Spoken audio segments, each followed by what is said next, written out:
Hey guys, welcome back to my little piece of heaven. We're out in the garden, as you guessed it, and I'm going to show you a little trick.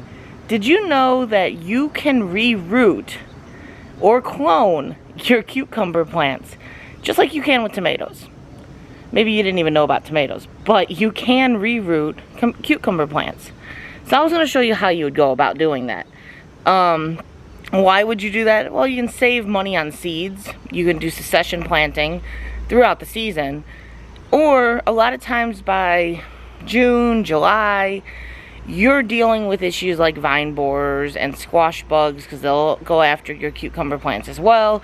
And they're destroying your crop. And little hope in getting anything more once they start destroying your crop. So, by doing this, you are getting new plants started, and they're already established plants, so they'll actually start producing a lot faster than a seed will. I'm going to show you how you would pick out what you're going to take, and how you would go about establishing roots on them so that you can get them into the ground. Let's dive in. Okay, so we're out, like I said, in the garden, and we're by our pickled cucumbers, which I got to do some picking, obviously. They're not faltering too bad, honestly.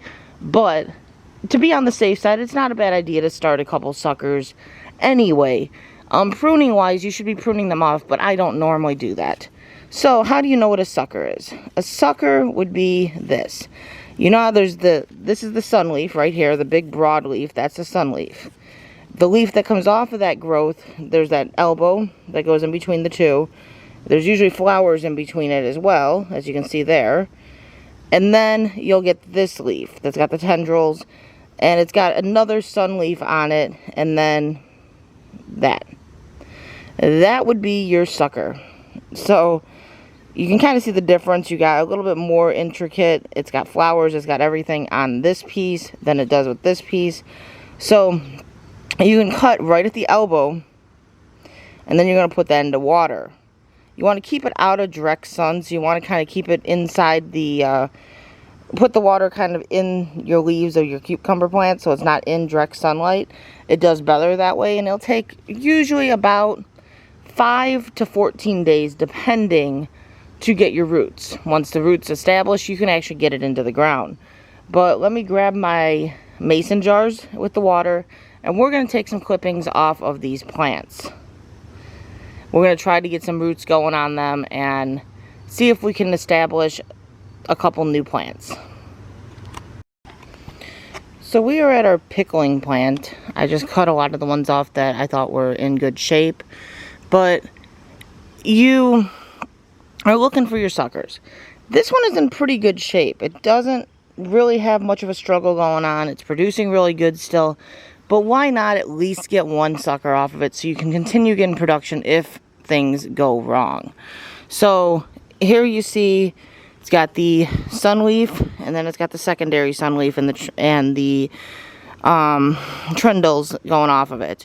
So we're going to cut right at that fork and put that into water.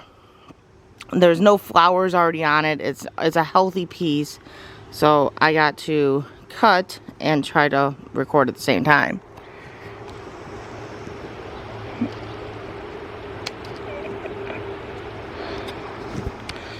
So there's our piece.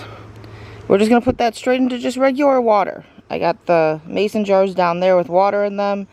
And some people don't change the water, and some people recommend you change the water like every other day. That's personal preference, I guess. Some people say you get faster roots if you don't do it every day or every other day.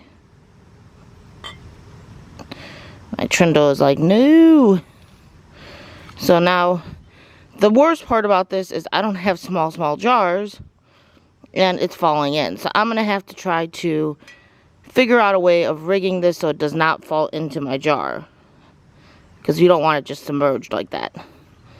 What I could do is empty some of the water out, and then it's not into the water. It's in the jar. Sorry guys, it doesn't want to stand, but it's just got water at the bottom. So now that's going to get put kind of like that. So it doesn't have the direct sunlight hitting it, because that will shock it. But you do the same thing with the cucumber, and believe it or not, you can do the same with other plants. Like I had already mentioned, tomatoes as well can be transplanted like that. You're going to look for the suckers. So you got your little fork here. You see this little one coming up right here? That is a sucker. It is basically a clone of the plant. So you can find some bigger ones that are like that and cut them off and transplant them. This one's a little bit bigger, but you could get clones of your tomatoes. I got so many tomatoes, I'm not doing the tomatoes. But you can also do it with your zucchini and pumpkin, which I am going to do that with the zucchini and pumpkin. Our zucchini has been having some troubles, so we're going to see if we can get some new zucchini going that maybe will produce better for us. So we're going to try to clone off of a healthier plant like this one instead of the ones down there that are a little more diseased, and see if we can get some clones. Same thing with our pumpkin. Pumpkin, for some reason, it's struggling. It is really struggling. I don't want to kill it off quite yet because we do have some female plants that are trying to emerge.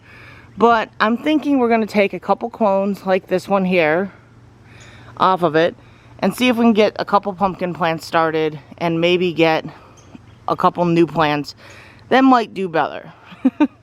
So we're going to go ahead and do some cloning of the pumpkin, the cucumbers, zucchini, and see if we can get a couple new plants started. Like you can see, I took so many leaves off of this trying to get rid of the disease, and it's still kind of spreading up the plant. Just can't seem to kill it off. I don't know why it's diseased, but it's just struggling. And what's happening is a lot of our females are doing that. They're just dying before they even flower. So, I don't know. Like, this one is growing, so we're hoping that that female sticks around.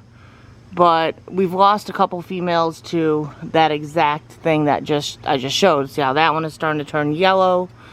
So, we're in a waiting game. We got a couple decent sized females that hopefully will flower and give us some pumpkins. I will be happy with a couple pumpkins this year. But we will see what happens, and I'm going to try to clone a couple and just see if we can get a couple new plants started that maybe will be a little healthier. So, let's go ahead and do that. So guys, stop wasting money on so many seeds and clone your plants. You can save so much money in the long run, become more self-sufficient, and you just keep your garden going throughout the year. Eventually, weather obviously is going to shut your garden down. But if you have a diseased plant and you have other healthy plants, try to clone the healthy plant and get them going again. Try to get your garden going and keep it going throughout the season to get as much food as you're able to get. Hope this helps some of you. Hope this helps save some money and keep your garden growing. Can't speak. But hope this helps keep your garden growing. Guys, stay blessed. Stay kind. You don't know what anyone is going through. And we'll catch you on the next one.